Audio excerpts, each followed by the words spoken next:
It's the world's first 4K smartphone. The selling point is there, on paper, even if it won't make a real difference in your daily routine. It's definitely expensive and shiny. I'm Anton Dinoy with Pocket Now, and this could very well be just an expensive bragging right. Let's take a quick look at the Sony Xperia Z5 Premium and try to find out if it is.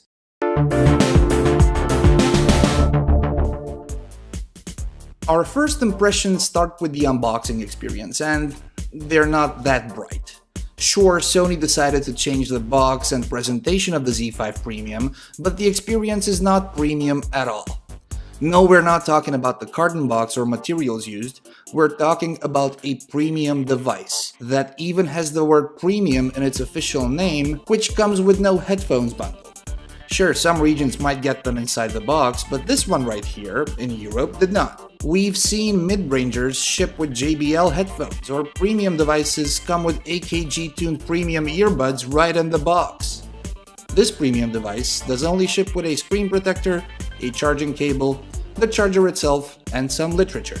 Not only that, but Sony calls out high-res audio on the box and specifications. High-res audio you'll have to enjoy with a separate set of headphones you do or do not own. The device itself feels good, we'll give you that much, and the silver chrome unit is shiny. It looks good, and it can probably set a new world record for collecting fingerprints and smudges.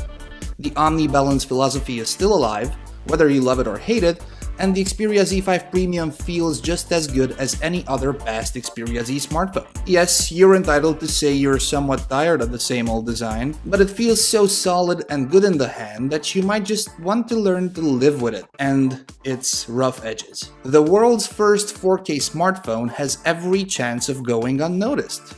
Yes, the 5.5-inch screen, otherwise beautiful, has a potential 2160 by 3840 pixel resolution and a PPI rating of 806, but that's something you'll barely notice.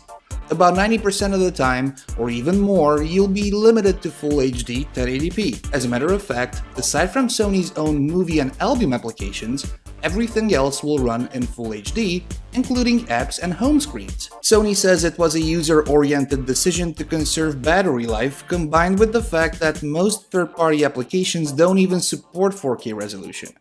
Android itself doesn't support 4K resolution for screenshots, so those will result in 1080p files as well, at least while running Lollipop, the version of Android that powers the Z5 Premium.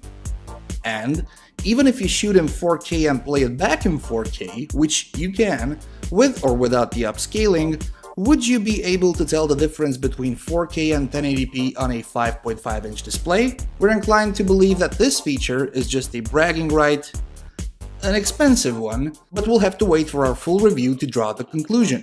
The fingerprint scanner is something new to the Xperia lineup, and its placement on the side-mounted power button is something you'll have to get used to. You'll have to register at least 3 fingers, right thumb, left index, and left middle finger, if you want to be able to easily unlock your device with your fingerprint when you find the button. It's working well, it's not awkward, you'll just have to get used to it. The front-facing stereo speakers could be a tad louder, as usual, and we can't wait to see the camera improvements Sony developed for the Z5 Premium. The software is Android 5.1.1 Lollipop with Sony's own skin on top of it, pretty much like on previous iterations. Processor, RAM, and storage aren't an upgrade at all over the Z3 Plus, and we're yet to see how the almost 3500 mAh battery will perform. However, we're happy to report we've experienced no heat issues or app crashes so far, but we're far from drawing a conclusion just yet. As of now, we'll just say this.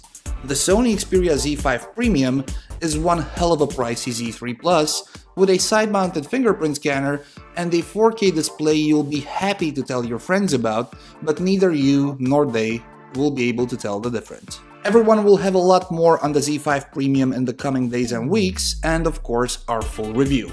Drop us a comment below with questions you want answered about the Z5 Premium, and of course make sure to follow Pocket Now on all social media.